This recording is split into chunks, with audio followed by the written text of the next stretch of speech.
Yeah, I don't think Mother knew about this.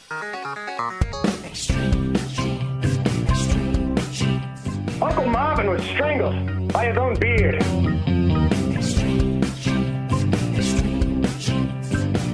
Yeah, you never saw it coming.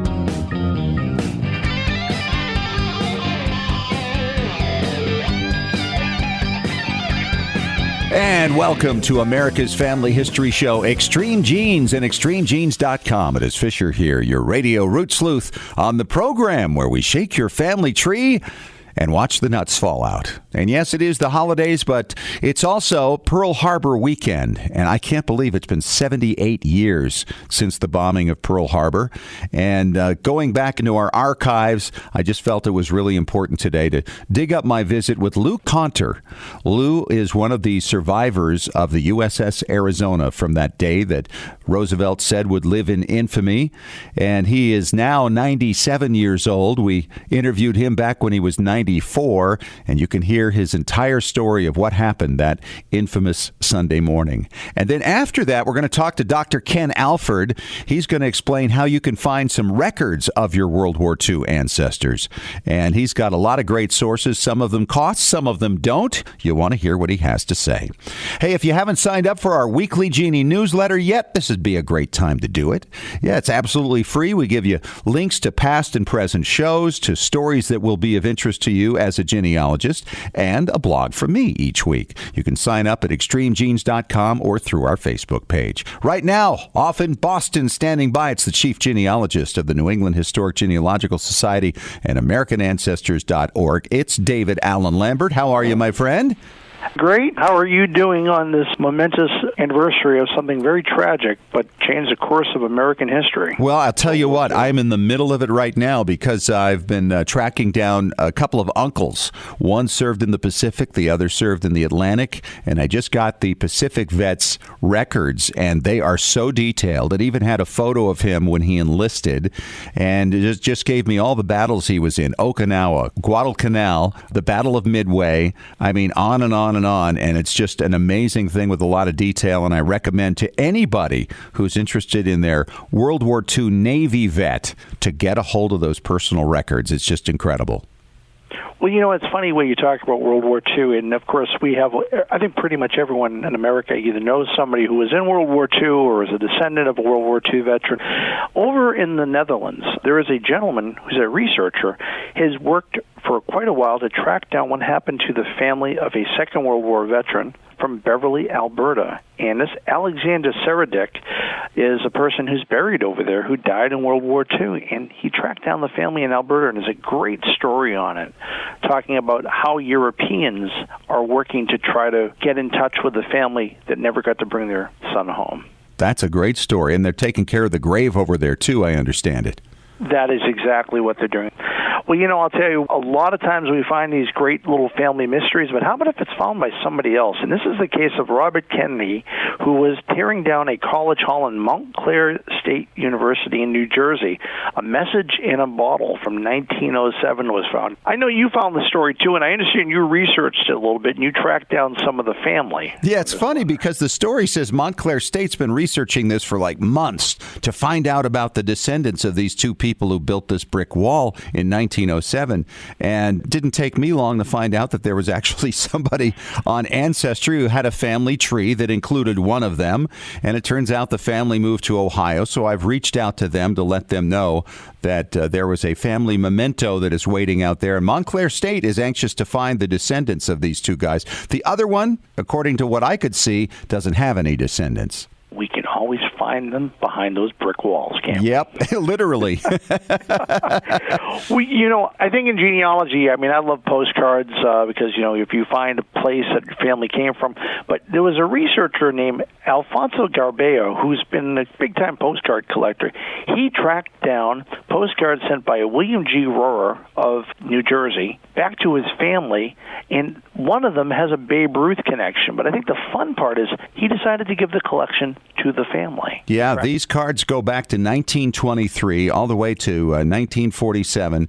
They found the family that included the daughter of the recipient of these postcards and her grandson. And so the kid plays baseball. He's a middle school student, and he just can't believe he's got a postcard written by his great-great-grandfather talking about seeing Babe Ruth in action hitting a triple in 1923. Wow, that's amazing. Well, one of the people that could have seen Babe Ruth hit a triple or a home run has passed away, and that is someone who was on a baseball team in a little place called Mount Rushmore. In fact, the builder of Mount Rushmore saw this young man, asked him to be on the ball team, and then later gave him a job, and that's when Don Nick Clifford worked from 1938 to 1940. Now, unfortunately, he just passed away at the end of November at the age of 98. And he was the last one, too, right? The last carver of Mount Rushmore. He was, in fact, the last known carver. No one's come forward and has said that they've also worked on it, so that closes a door. And you were just there yourself, no? Yeah, just last year. Absolutely. I saw pictures of that baseball team. Well, the next person I'm going to talk about, just a really quick birthday wish to Mary Pratt of Quincy, Massachusetts, 101. She was on the All-American Girls Professional Baseball League from 1943 to 47. You may have seen a movie that was inspired by their story, A League of Their Own. Well, I think I have time for this story, and that is when Standard Time was adopted in November of 1883. And before that, we didn't have a Standard Time. Isn't that interesting? Different states, different localities had different ways of doing the time, and this is when the time zones were created. It's a great article about the history of it and what happened the day the times were all standardized across the continent. I'm sure it's still probably confusing people, and now there's even talk about getting rid of daylight savings time. In a lot of places. I'd like to keep it year-round myself, but, that's just my opinion. So there you go. And you can see this article, by the way, it's linked to on our website, extremegenes.com. Well, that's about all I have this week from Boston at American Ancestors, and the HGS would love to have you as a member. And just remember, if you want to save $20 and make a great holiday gift, hint, hint, you can use the coupon code EXTREME on AmericanAncestors.org. All right, David. Thank you so much. And coming up next, I'm going to talk to World War II veteran Lou Conter. This weekend marks the 78th anniversary of the bombing of Pearl Harbor, and Lou was on the USS Arizona. He will describe what he went through that infamous Sunday morning. It's all coming up starting in 3 minutes on Extreme Genes, America's Family History Show.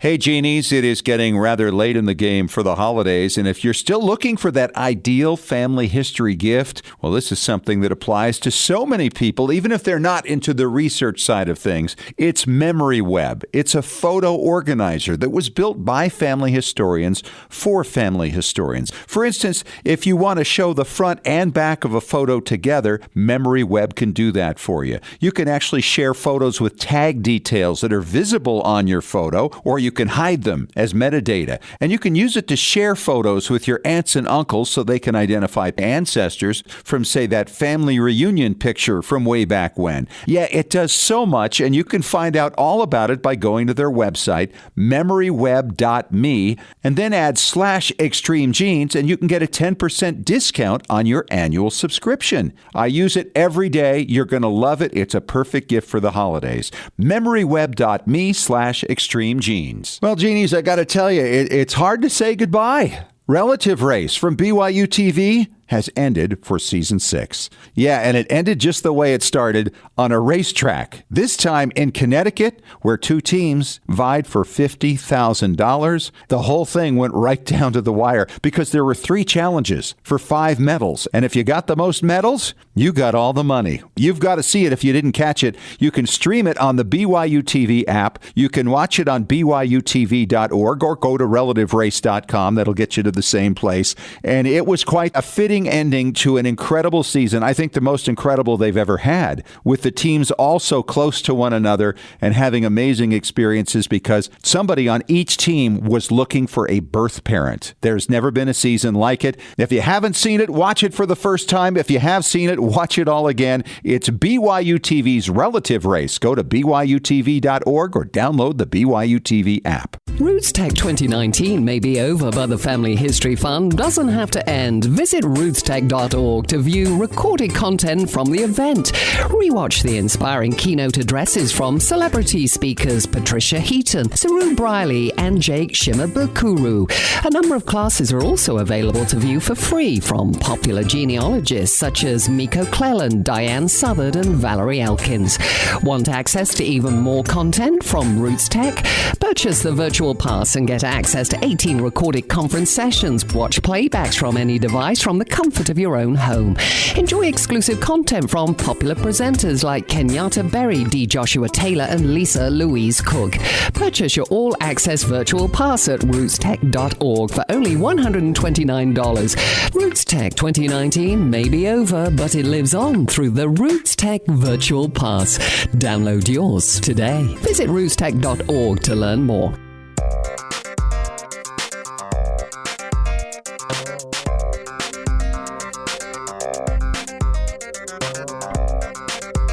And welcome back to Extreme Genes, America's family history show on extremegenes.com. I am Fisher, your radio root sleuth. And of course, this is the week where we remember what happened on December 7th, 1941, the day President Roosevelt said would live in infamy, and indeed it has. And there are still heroes among us who lived through that day, and I'm very pleased and honored to have on the phone with me right now one of those heroes, Lou Conter. And Lou is in Grass Valley, California, 94 years young. How are you, Lou? Fine, thank you. Take us back to that day, because most of us weren't even alive at the time that happened, yet alone have the ability to remember. Give us a little background about your time in the military and what brought you to Hawaii at that time. Well, I went aboard the Arizona in Long Beach in the end of 1939 after 3 months of boot camp in San Diego. The fleet was anchored in Long Beach at the time. I went to the 2nd Division and mess cooking and back to the 2nd Division, and then I was transferred into the quartermaster gang for navigation training. And then on April 1st of 1940, the fleet left Long Beach and went to Honolulu, or Pearl Harbor. And then after the exercise were done, they based the fleet permanently in Pearl Harbor instead of Long Beach. And so then we operated from April 1st on. Half the fleet would go out for 10 days and then come back in. And then up to the end of 1940, we went to Bremen for overhaul for 2.5 months and came back to Honolulu in 1st of January of 1941. So you enlisted then during the time of the Depression, yes? Yeah, out of high school. A lot of people did that at that time, didn't they, because of the economic situation? Well, you know, we went in the Navy for 4 years. We got $17 a month for the first 3 months, and then $21 a month till we made seaman second class, and $36, but we had board and room too, and had hammocks that we slept in. We had a hook in the beams of the ship, and we slept in hammocks until after we went to overhaul, and they put bunks in 4 high. And of course, a lot of the guys would rather stayed in their hammocks then. They got used to it. So you got 3 guys sleeping underneath you or something. But, wow. Did you anticipate at the time that you enlisted that you might wind up going to war during those 4 years, or was it just, hey, here's a way to make a living? Well, no, I think that there was half and half at the time in 38, 39, but then after we went to Pearl Harbor in April of 40, we all knew that we were going to go to war, but we just didn't know when. Mm-hmm. And it was just a matter of time because, you know, we operated up and down the 180th meridian, and we couldn't cross it because we had 14-inch guns aboard the battleships. And when the Japanese came across in the northern Pacific on December the 4th with their battleships and carriers, there was really an active war on the 4th of December instead of waiting until the 7th because they crossed the 180th without permission and under silence. That was the date, December 4th, that President Roosevelt got the message from the embassy in Jakarta that the Japanese fleet had gone to sea, and they had sent the message east wind rain, which meant that Pearl Harbor was to be attacked within 72 hours. Now, what were you doing that day? December 7th, 1941. You're a young kid. You're what, 20 years old at that point? 20 years old. I was just took over quartermaster of the watch. When we were in port, we're quartermaster of the watches on the quarterdeck down by where the gangplanks are, going over to the vessel and over the Liberty boats. And when we're at sea, it's up on the bridge with the captain. Because the quartermasters do the navigation and star sites and keep the logs and things like that. So our station was between turret 3 and the mainmast. And you were on the Arizona the morning of the attack? Yes, when they first came over on the quarterdeck, we sounded general quarters, and the band was getting ready to play for colors at 5 minutes to 8. And as soon as we sounded general quarters, they went to their battle stations, and they were all killed, the same as all of my quartermaster buddies were killed. And 5 minutes later, I would have been on the bridge with the captain, but he said to secure the quarterdeck first. So we had to throw the lines off from the Arizona to the Vestal, get the Vestal away from us so we could get underway and get to sea, because we had just come in on Friday, and we had refueled, we had a full load of fuel and ammunition and everything else, and we had to get the vessel away from us to get away from the docks. Right. And so you were on the ship at that point. Of course, it was a panicked situation. Everybody knew it was the Japanese, and like Commander Fuqua said after the raid in his official statements, that everyone on the ship performed extraordinarily well, and there was no one individual that outlasted the other one, because we were well trained. We'd been to sea, for since April 1st, 1940, practically 2 years, and all we did at sea was train for war with Japan. Right. In the Pacific. And so we were well trained, and everybody acted when they went to their stations immediately. It took us 50 years to get off of the news reports and everything that the band had played in the Battle of the Bands the night before, which they did not. There were a few people of the band over there watching them, but they did not play. They were going to play the following week or week after that. And the newspaper said that they were allowed to sleep in that morning. They got killed in their bunks, and none of them were killed in their bunks. They were all at their battle stations. Everybody was at their battle station by 3 minutes to 8. We sounded general quarters at 5 minutes to 8, and it doesn't take them 2 to 3 minutes to get to their battle stations and secure all the watertight doors and everything else.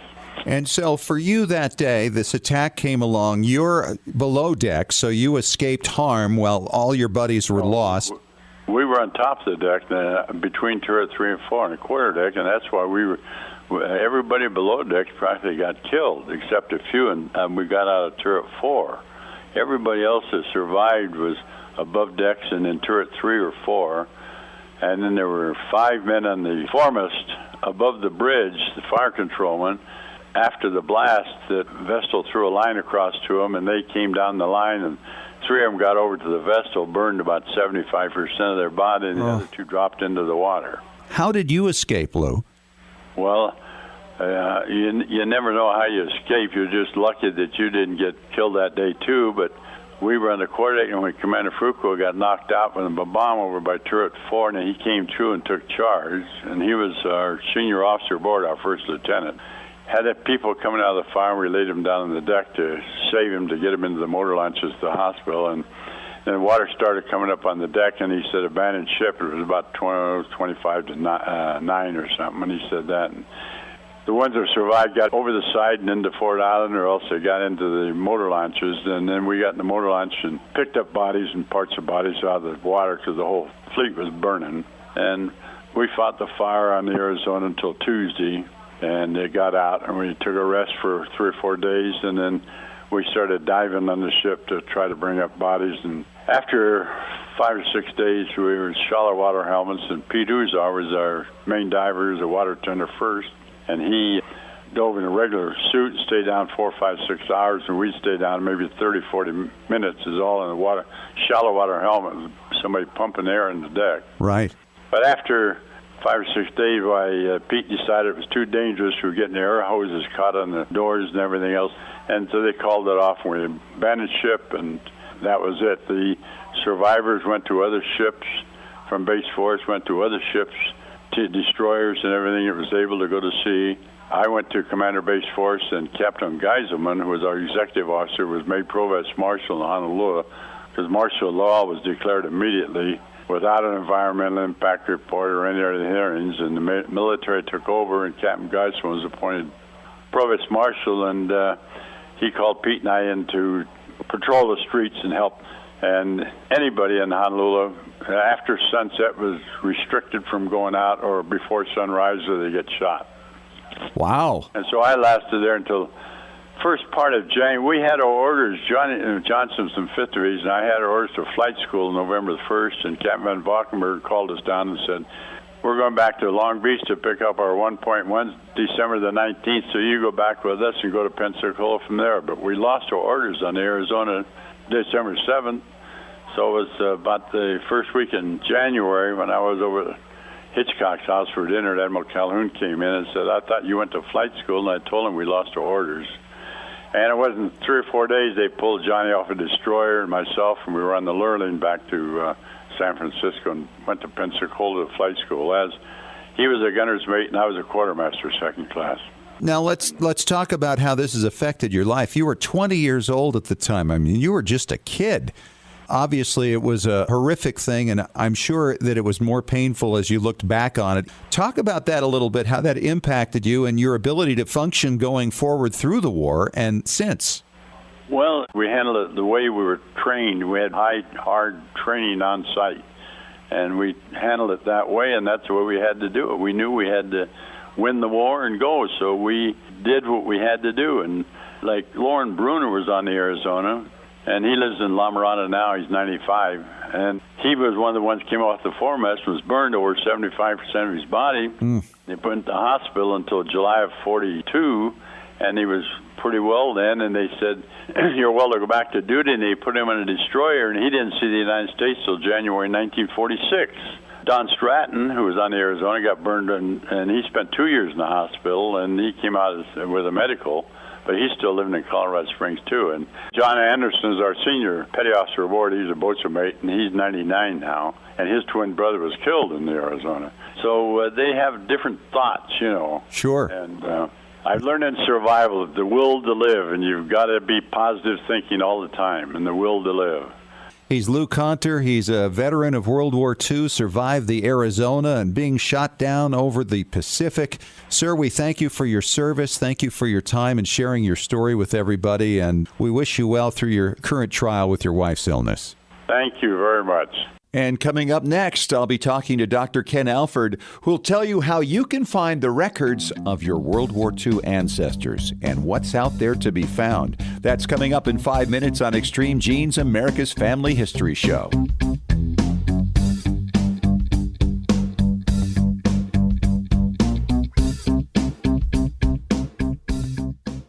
Looking for an easy way to show off your family history and share it with your family? Family Chartmasters offers beautiful custom pedigree art pieces and inexpensive family reunion draft charts in any design or size that fits your needs. With a free consultation at FamilyChartmasters.com, you can get started creating a new family masterpiece. Family Chartmasters has over 11 years of experience in creating and printing family charts. They can print any style genealogy chart from any genealogy file and can create exactly what you're looking for. You'll work with a specialized and talented consultant whose goal is to make you happy. Decorative charts make fantastic gifts for all occasions. And with Family Chartmasters' option of ordering duplicate charts at half price along with your original purchase at full price, you can afford to give a family heirloom to each member of your family.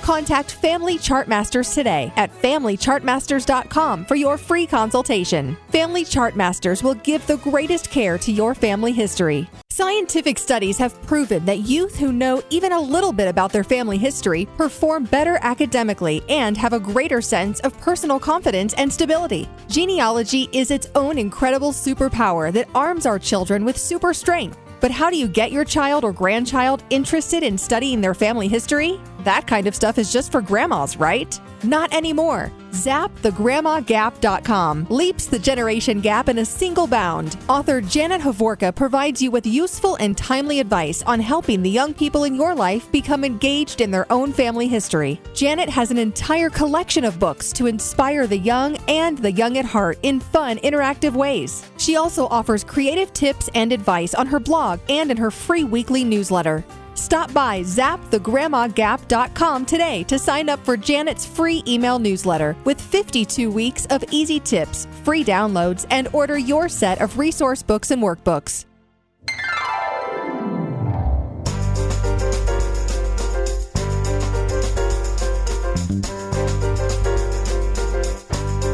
And welcome back to America's Family History Show, Extreme Genes and ExtremeGenes.com. It is Fisher here, and I got to tell you, I'm still just taking all of it in that we just heard from Lou Conter about surviving the Japanese attack on the Arizona at Pearl Harbor back on December 7th, 1941. And with that, I think it makes a lot of sense to bring on Dr. Ken Alford. He is a professor at Brigham Young University in Provo, Utah, to talk about researching your World War II ancestors. So many of them, I think now, Ken, are gone, more than are still with us. Where do we start if we want to research our World War II ancestor? The great news is World War II was documented from beginning to end. And so listeners that have ancestors and relatives that fought in World War II are bound to find something. Unlike other wars, this is probably the best documented war we've got, and everything is available is the good news. When you start, what you want to do is there's 4 key pieces of information that you want to find on your veteran, and you may not find them all in the same place. You may not find them all at the same time, but these are the 4 things you want first. You want to know which branch of service they were in. Second is you want to find out generally their periods of service. And you want to find out where they served. You know, were they in the Pacific? Did they stay stateside? Did they go into Europe? Were they in North Africa? And then fourth, you want to know, how did they serve? What was their rank? Were they enlisted, non-commissioned officer, some kind of sergeant? Or did they serve as a warrant officer or even as a commissioned officer? Because it turns out the higher the rank, the more records you're going to find. Is just kind of the relationship. That makes sense, sure. Then once you do that, a lot of people think that military records are just kind of, all homogenous.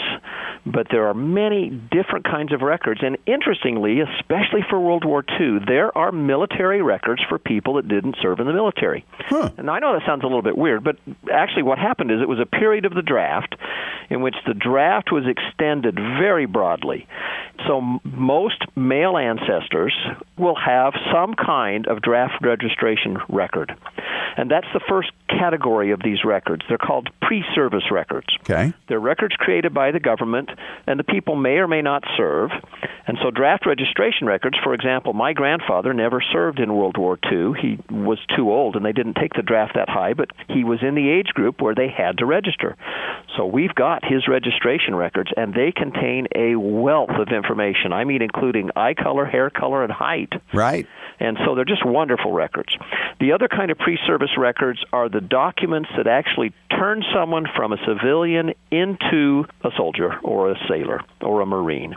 They're enlistment documents for non-commissioned officers and enlisted, and they are commissioning documents for the officers because there are many different commissioning sources such as ROTC, Officer Candidate School, direct commissions, and so on. So those are all kind of pre-service records. The second category of records is what are called service records. And as the name implies, these are records that are generated while the people are on active duty. And there can be just a host of records, depending on how long they served, where they served, if they received awards, the orders that transferred them.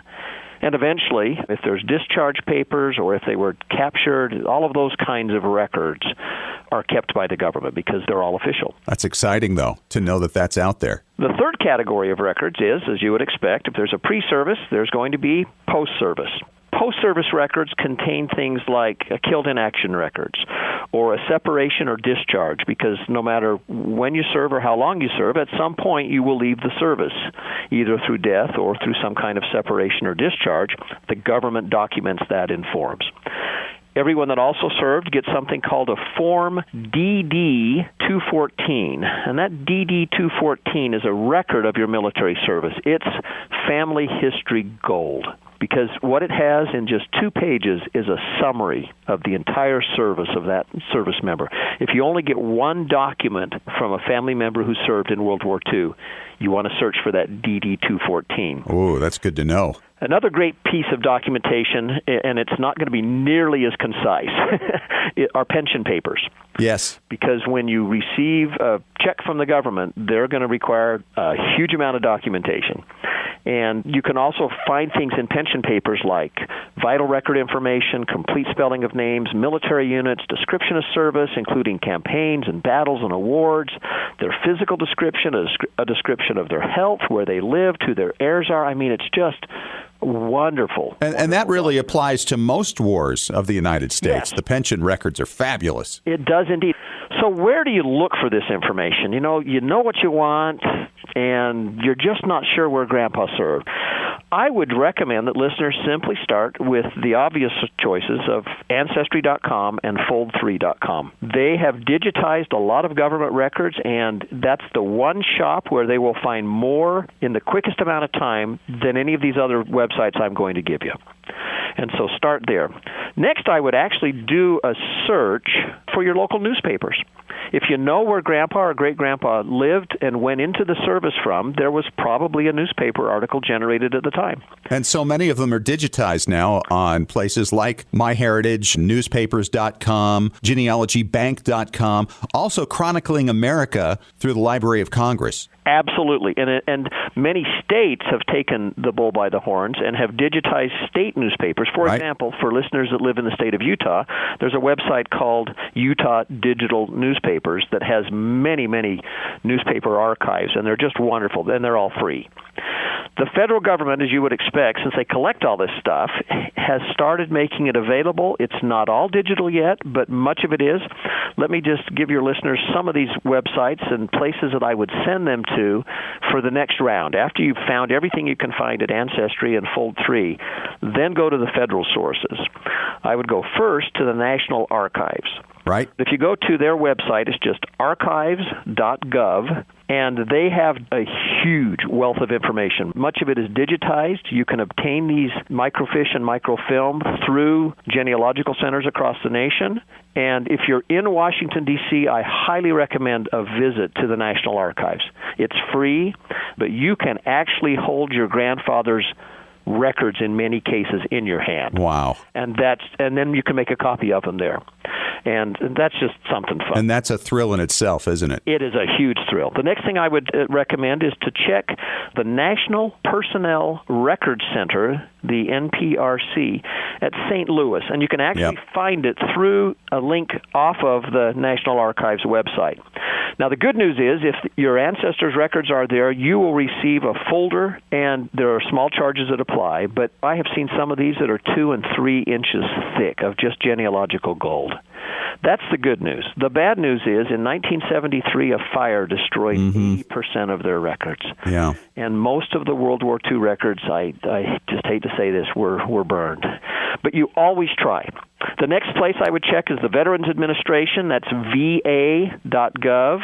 And then I would send them also to the Library of Congress, and that's just loc.gov. And the Library of Congress will not have records, but they will have photos and unit histories. Oh. And you may find Grandpa or great-grandpa in those secondary sources. I would also encourage your listeners to go to state archives and local military museums. And lastly, I would just add before we close this off that since this is World War II, this is now really the first war in American history where we have sizable numbers of women who serve in either the Waves or the WACs or in auxiliary corps, and there are millions of female records as well. I wish we had more time, Ken. This is fabulous. So helpful for a lot of people. If you missed this, of course, listen again on the podcast in the coming week, and you can find out all kinds of things to write down about how to track down your World War II ancestor. Thanks for coming on, Dr. Alford. Thank you very much. And coming up next, we answer your questions with Ask Us Anything. David Allen Lambert will be back when we return in 3 minutes on Extreme Genes, America's Family History Show.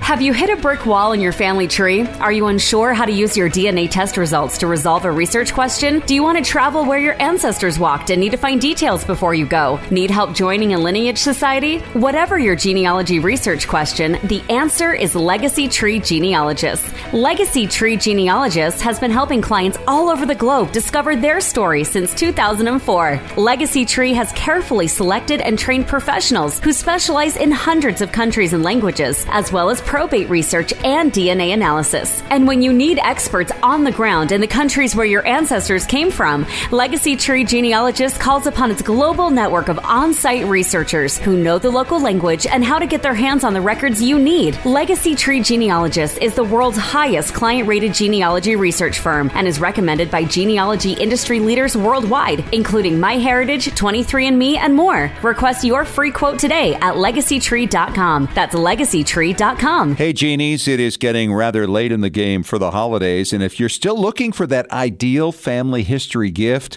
well, this is something that applies to so many people, even if they're not into the research side of things. It's MemoryWeb. It's a photo organizer that was built by family historians for family historians. For instance, if you want to show the front and back of a photo together, MemoryWeb can do that for you. You can actually share photos with tag details that are visible on your photo, or you can hide them as metadata. And you can use it to share photos with your aunts and uncles so they can identify ancestors from, say, that family reunion picture from way back when. Yeah, it does so much, and you can find out all about it by going to their website, memoryweb.me, and then add /extremegenes, and you can get a 10% discount on your annual subscription. I use it every day. You're going to love it. It's a perfect gift for the holidays. memoryweb.me/extremegenes. Genies, it's Fisher with a thanks and a shout out to members of our Extreme Genes Patron Club. We are blessed to have so many friends of the show supporting Extreme Genes. Monthly contributions start at just $1 and go up to the cost of a couple of really tasty large smoothies with added fruit. Just $8. Patron Club member benefits include early podcast access, and our special bonus podcasts include photo experts, legal experts, DNA specialists, and so many more. You can even get expert advice on specific questions you're struggling with in your family history research. So go to patreon.com/extremegenes and get signed up. That's patreon.com/extremegenes. Now, I know those smoothies would taste great, but they're not nearly as satisfying as discovering your family. The choice is yours. So get signed up right now. We look forward to helping you out. And thanks for supporting Extreme Genes.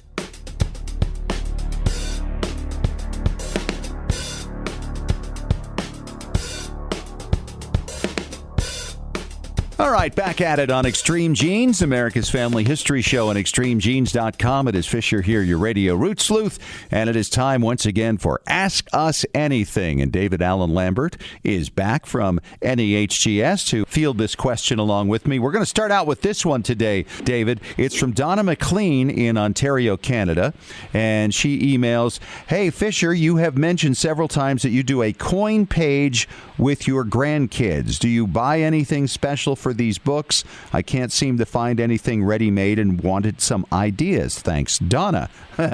Well, this is one of those interesting things, Donna, that actually came out of the strange brain of David Allen Lambert. and explain the background on that, David, how this happened. My daughter, Hannah, has a middle name of May. That's her great-grandmother's middle name. And she asked about when was she born. And I said, well, she was born in 1896. And she goes, do we have anything? I said, well, our house is about that old, but hang on a second.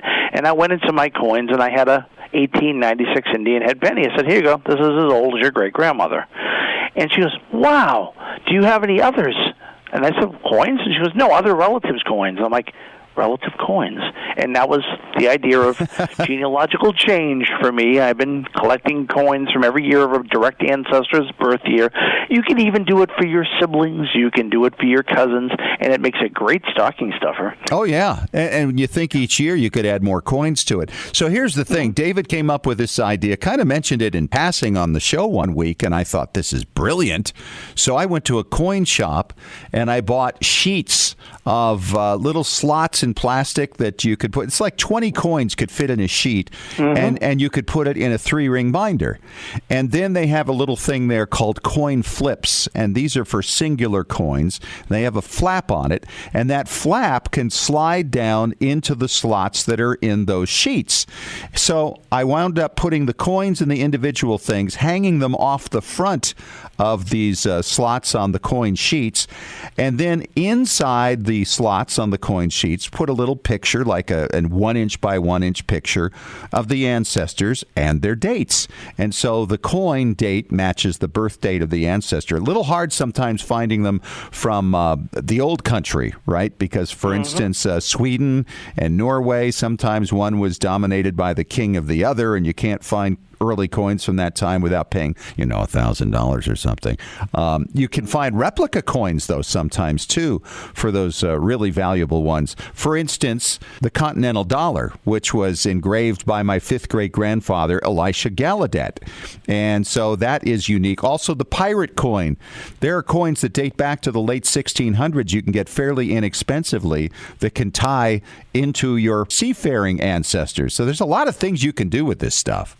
It really is amazing the way this is kind of taken off, because besides yourself, I've had a few people come up to me and say, I've got a great new collection. I collect coins and do genealogy because you mentioned it on Extreme Genes. Isn't that great? And my grandchildren have gone nuts for this thing, and I've made individual books just for them with not nearly as many ancestors in it, obviously, and their immediate family. And you can put these things together kind of like you would put together any pedigree chart. You can choose how far back you want to go, or how far current, or if you want to do it for children and just yourselves and your parents, and you can put it together any way you want. It's wide open. I think that's a great question, Donna, and I appreciate the fact that you remember it after all this time. We are still doing it, and we're still sharing coins with the grandkids, and they still love it when they come over to visit, and I will say, hey, guess what? We've got another coin, and then they fight over whose turn it is to put it in the book, and that's what makes it really fun. So tell your daughter, David, she's a genius. I will definitely do that tonight. All right, we got more questions coming up here when we return for Ask Us Anything on Extreme Genes, America's Family History Show, in 3 minutes.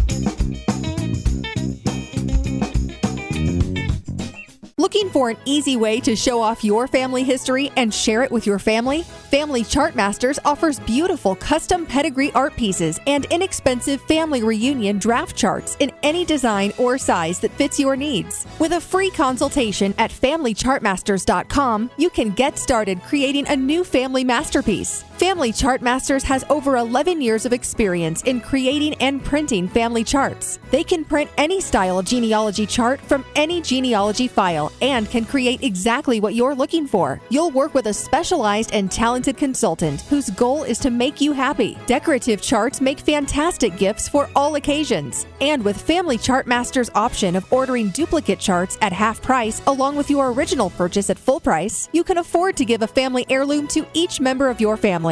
Contact Family Chartmasters today at FamilyChartmasters.com for your free consultation. Family Chartmasters will give the greatest care to your family history. When was the last time you heard your grandmother's voice or saw your family enjoying life back in the 1950s or 60s? If the reason is you haven't known what to do with your old recordings, videos, and films, here's your answer. The Multimedia Center in Salt Lake City. We brought in a video project to the Multimedia Center, and overnight they duplicated it to DVD so we could meet our deadline. The Multimedia Center, 2870 East, 3300 South, Salt Lake City. Open Monday through Friday, 10 to 6. Call 801-483-1717 or go to transferduplication.com. Genies, it's Fisher with exciting news. The Weekly Genie, the official newsletter of Extreme Genes, is here. It's your Monday morning briefing on what's happening in the world of genealogy and family history and on Extreme Genes. Get all the details of jaw-dropping stories of discovery and keep up with the latest techniques in family history research. Get to know more about your favorite Extreme Genes personalities. And it's free. Sign up for the Weekly Genie now at extremegenes.com or the Extreme Genes Facebook page. And when you do, you'll receive David Allen Lambert's top 10 tips for beginning genealogists from the chief genealogist of the New England Historic Genealogical Society. Sign up today for the Weekly Genie.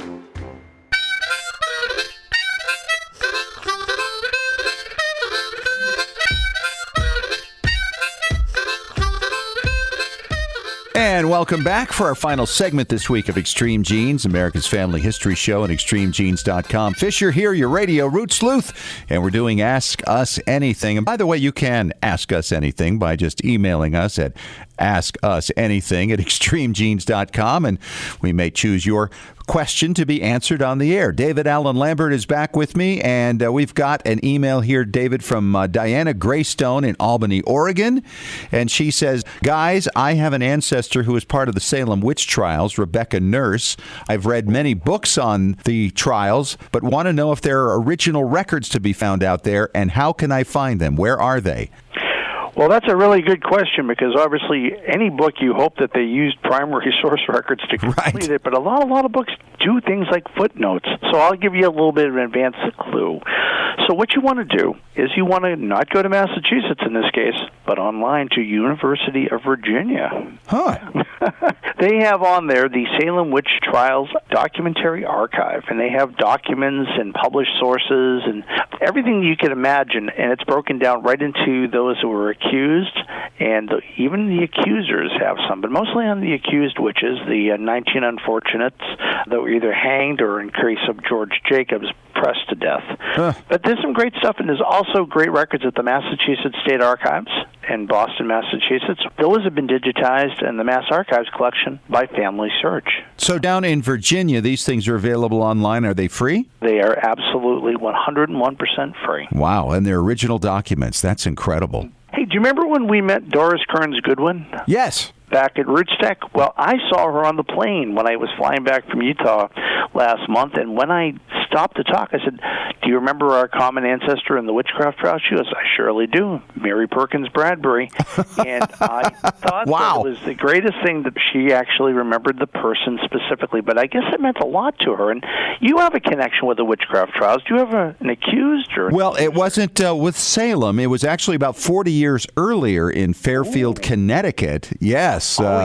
There was Susanna Lockwood. She was one of the accusers of a woman who wound up getting hanged, and it's an amazing thing how much detail is still out there, because the Salem witch trials weren't the only ones. There were other places, other times, and this was kind of really the big culmination to an era. That was pretty much the end of it. We never heard any more about that. Although I will say this, David, in my research on some of my wife's ancestors who were in the Midwest in the mid-1800s, we see references to people who were suspected of being witches, but of course nobody would accuse them or kill them over that. And, of course, you have demonic possessions into the 20th century where people have had exorcisms to get out the spirits. When those be people that in the 17th century would have been accused of witchcraft? Who knows? Yeah. Do you know what's funny? In Salem, they have the memorials to the witches. There are granite blocks that are in a wall near the Charter Street Cemetery. But the only real statue, per se, is of Elizabeth Montgomery from Bewitched. Isn't that bizarre? And you know, it was just a few years ago they absolutely were able to determine where the executions took place on this rock ledge behind a home in just a residential neighborhood now. And the story that one of the people in the neighborhood tells is that many years ago, a car came through there and wanted to see where this had all taken place. Turned out it was John Lennon and Yoko Ono drove through the neighborhood. Well, thank you so much for the question, Diana. And once again, if you have any questions for Ask Us Anything, you can always do just that at askusanything@extremegenes.com. David, thanks so much, and we will talk to you again next week. All righty, talk to you then. Well, happy holidays, America. Hope you enjoyed the show. If you missed any of it, you can catch it again just by listening to the podcast on iTunes, iHeartRadio, and ExtremeGenes.com. You can also sign up, by the way, for our Patrons Club and support the show and get all kinds of great benefits like bonus podcasts and the opportunity to ask us questions directly. Hey, talk to you again next week. Thanks for joining us. And remember, as far as everyone knows, we're a nice, normal family.